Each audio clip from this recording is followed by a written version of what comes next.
Hello friends, this is Sujata. Welcome to speed education. Friends, हम synonym एंटोनियम्स की words कर रहे हैं और हमारी ई सीरीज चल रही है वर्ड्स में। सभी वर्ड्स इंपॉर्टेंट हैं, मोस्ट रिपीटेड हैं। आप अपनी नोटबुक और पेन साथ लेकर बैठिए, नोट डाउन जरूर करते रहिएगा वर्ड्सों को। सभी वर्ड्स इंपॉर्टेंट हैं। स्टार्ट करते हैं क्लास को। एनक्रोच आज का वर्ड है और एनक्रोच पार्ट ऑफ स्पीच में वर्ब होता है। एनक्रोच का मीनिंग होता है to gradually take away someone else rights.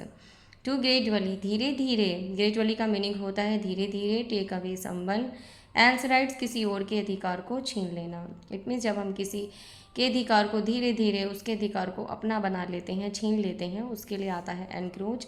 Encroach का मीनिंग होता है दूसरे के अधिकार को दबा बैठना, दूसरे के अधिकार को छीन लेना, अतिक्रमण करना, घुस जाना, अनाधिकार किसी के यहाँ घुस जाना, बलपूर्वक घुस जाना। जब हम किसी के यहाँ अनाधिकार घुस जाते हैं उसके लिए वर्ड आता है एनक्रोच। अपहरण कर लेना, बलपूर्वक दूसरे के अधिकार को छीन लेना, अतिक्रमण करने के लिए आता है एनक्रोच। याद रहेगा वर्ड, मीनिंग भी समझ में आ गया होगा आई होप आपको। सिनोनियम है infringe, intrude, trespass, violet. Infringe का मीनिंग होता है अतिक्रमण करना, अतिक्रमण करना, अनाधिकार घुस जाना, अतिक्रमण करना। इंट्रूड का मीनिंग होता है घुस जाने के लिए आता है जब हम बलपूर्वक घुस जाते हैं किसी के यहाँ। ट्रेसपास का मीनिंग होता है अत्याचार करना, जब हम अत्याचार करते हैं किसी के ऊपर। वायलेट का मीनिंग होता है क्रूर, जब हम क्रूरता वाला व्यवहार करते हैं, अतिक्रमण करते हैं दूसरे के ऊपर। तो इनफ्रिंज, इंट्रूड, ट्रेसपास, वायलेट सभी वर्ड इंपॉर्टेंट हैं, नोट डाउन जरूर करते रहिएगा फ्रेंड्स। एंटोनियम हुए अवॉइड, इवेड, सन, अबाइड। अवॉइड का मीनिंग होता है बचना, जब हम इन चीज़ों से सबसे बचते हैं। इवेड बचना, सन अलग रहना, किनारा कर लेना, अबाइड आता है बचने के लिए। ओके, तो सभी वर्ड इंपॉर्टेंट है। आई होप आपको समझ में भी आ गए होंगे वर्ड। एम्ब्रेस हमारा नेक्स्ट वर्ड है। Embrace, embrace part of speech में नाउन होता है और इसका मीनिंग होता है एम्ब्रेस का to accept something enthusiastically. To accept something enthusiastically का मीनिंग होता है जब हम किसी को उत्साहपूर्वक किसी चीज़ को स्वीकार करना, उसको अपनाना। उत्साहपूर्वक जब हम किसी चीज़ को स्वीकार करते हैं, किसी व्यक्ति को या किसी चीज़ को अपनाते हैं, उसके लिए वर्ड आता है एम्ब्रेस। एम्ब्रेस का मीनिंग होता है अपनाना। सेकेंड मीनिंग है to hold someone tightly with both arms. किसी व्यक्ति को दोनों हाथों से टाइट से पकड़ना। ओके, टाइट से पकड़ना, उसको आलिंगन करना, प्यार करना। एम्ब्रेस का मीनिंग हुआ जब हम किसी को अपनाते हैं, किसी को प्यार से स्वीकार करते हैं, उसके लिए वर्ड आता है एम्ब्रेस। सिनोनियम देख लेते हैं। किलिंग, हग, एडॉप्ट, क्रैश सभी वर्ड इंपॉर्टेंट हैं। किलिंग वर्ड कई बार एग्जाम में पूछा गया है। किलिंग का मीनिंग होता है चिपकना, जब हम किसी से चिपकते हैं, प्यार से गले लगते हैं, चिपकते हैं, उसे गले लगाते हैं। हग कहते हैं गले लगाने के लिए, जब हम उसको आलिंगन करते हैं, प्यार करते हैं। अडॉप्ट कहते हैं स्वीकार करना, अपनाना। क्रैश का मीनिंग होता है लाड़ दुलार करना, जब हम किसी को लाड़ दुलार करते हैं, प्यार करते हैं, उसके लिए आता है क्रैश। कई बार एग्जाम में पूछा गया है क्रैश, मोस्ट रिपीटेड वर्ड है, इंपॉर्टेंट है। ओके, रिजेक्ट, एंटोनियम है रिजेक्ट, नेग्लेक्ट, सन, स्लाइट। रिजेक्ट का मीनिंग होता है जब हम रिजेक्ट कर देते हैं, इनकार कर देते हैं, मना कर देते हैं उसको, नेग्लेक्ट कर देते हैं।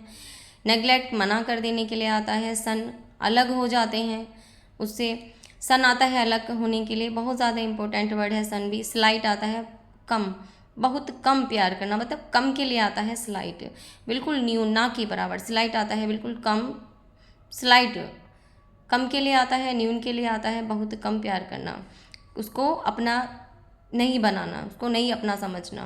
ओके, तो रिजेक्ट, नेग्लेक्ट, सन, स्लाइट ये एंटोनियम है। नेक्स्ट वर्ड है embezzle. Embezzle word most important word है, कई बार एग्जाम में पूछा गया है एम्बेजल। एम्बेजल का मीनिंग होता है to misappropriate. Misappropriate का मीनिंग होता है गबन करना। तो एम्बेजल पार्ट ऑफ होता है, मोस्ट इंपॉर्टेंट वर्ड है, कई बार पूछा गया है एग्जाम में। Misappropriate, to misappropriate गबन करना, किसी चीज़ को गबन कर जाना, डकारना, उसका गबन करना, डकार जाना। जब हम किसी चीज़ को पचा जाते हैं, डकार जाते हैं, उसके लिए वर्ड आता है एम्बेजल। गबन कर लेना, किसी की प्रॉपर्टी को, किसी के धन को उसका गबन कर लेते हैं, उसके लिए आता है एम्बेजल। तो सिनोनियम देख लेते हैं। Swindle, defraud, peculate, defalcate, confiscate, seize, grab, misappropriate. Swindle का मीनिंग होता है ठगी। जब ठगी से हम किसी के धन को ले लेते हैं, कोई चीज़ होती है उसको ले लेते हैं, ठगी कर देते हैं, दूसरे के साथ दूसरे को ठग लेते हैं, ठगने के लिए आता है स्विंडल। डिफ्रॉड आता है धोखा, धोखे के लिए आता है डिफ्रॉड। जब हम किसी का धन या किसी की प्रॉपर्टी को धोखे से अपनी बना लेते हैं तो डिफ्रॉड कर देते हैं किसी के साथ में।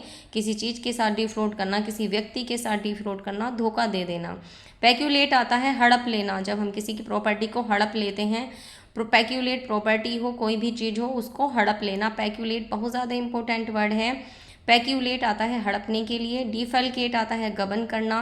कन्फिस्केट भी गबन करने के लिए आता है। सीज आता है जब्त कर लेना, किसी की संपत्ति को जब्त कर लेते हैं। ग्रैब आता है गबन करना। मिस अप्रोप्रिएट आता है गबन करने के लिए, बहुत ज़्यादा इंपॉर्टेंट वर्ड है मिस अप्रोप्रिएट भी।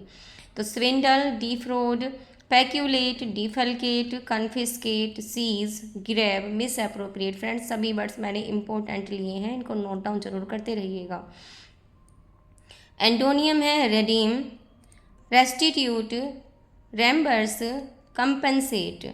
रेडीम आता है छुड़ाना, जब कोई चीज़ जब्त हो जाती है तो हम उसको छुड़ाते हैं। रेडीम का मीनिंग होता है छुड़ाना। रेस्टिट्यूट आता है जब हम किसी चीज़, कोई चीज़ हमसे ले ली जाती है, वो नष्ट हो जाती है, उसको क्या करते हैं, पुनर्स्थापित करते हैं। रेस्टिट्यूट आता है पुनर्स्थापित करना। रेम्बर्स आता है उसको वापस करना, लौटाना। रेम्बर्स जब कोई हमसे कोई चीज़ छिन जाती है और वो हमें फिर क्या करता है, वापस करता है, लौटाता है हमसे। वो पहले हमसे उसने क्या किया, उसने गबन कर लिया और वो बाद में हमको उसको वापस क्या कर रहा है, लौटा रहा है। लौटाने के लिए आता है, वापस करने के लिए आता है रेम्बर्स। ये एंटोनियम हुए। कंपेंसेट आता है क्षतिपूर्ति करना। क्षतिपूर्ति का मीनिंग होता है किसी भी नुकसान की भरपाई करना, हर्जाना देना, क्षतिपूर्ति करना, नुकसान की भरपाई के लिए आता है कंपनसेट। और बहुत ज़्यादा इंपॉर्टेंट वर्ड है कंपनसेट, कई बार एग्जाम में पूछा गया है। रिडीम, रेस्टिट्यूट, रेम्बर्स, कंपनसेट, ये चारों वर्ड इंपॉर्टेंट हैं। ओके फ्रेंड्स, तो आपको मीनिंग भी समझ में आ गए होंगे। मैंने आपको मीनिंग बताई, जैसे मैं आपको इनके हिंदी मीनिंग भी बताती हूँ, इनको भी नोट डाउन जरूर करते रहिएगा। ओके, तो आपको हिंदी मीनिंग भी याद रहेंगे, आप नोट डाउन करेंगे तो आपको याद रहेंगे, रिमाइंड रहेंगे आपके माइंड में। और इनको वर्ड्स को रिवाइज जरूर करते रहिएगा, जैसे वर्ड्स मैं आपको कराती हूँ। एक बार आपने नोट डाउन किया, नोट डाउन करते वक्त भी बहुत वर्ड याद हो जाते हैं और फिर इनको आप दोबारा रिवाइज किया करो। ओके, तो वीडियो आपको थोड़ा भी अच्छा लगा हो तो वीडियो को लाइक ज़रूर कर देना फ्रेंड्स, और इन वर्ड्सों को नोट डाउन जरूर कर लेना। ओके, और चैनल को सब्सक्राइब कर लेना, दोस्तों में ज़्यादा से ज़्यादा शेयर कर देना। ओके फ्रेंड, नेक्स्ट क्लास में मिलते हैं न्यू वर्ड्स के साथ। Thanks for watching, take care, bye bye.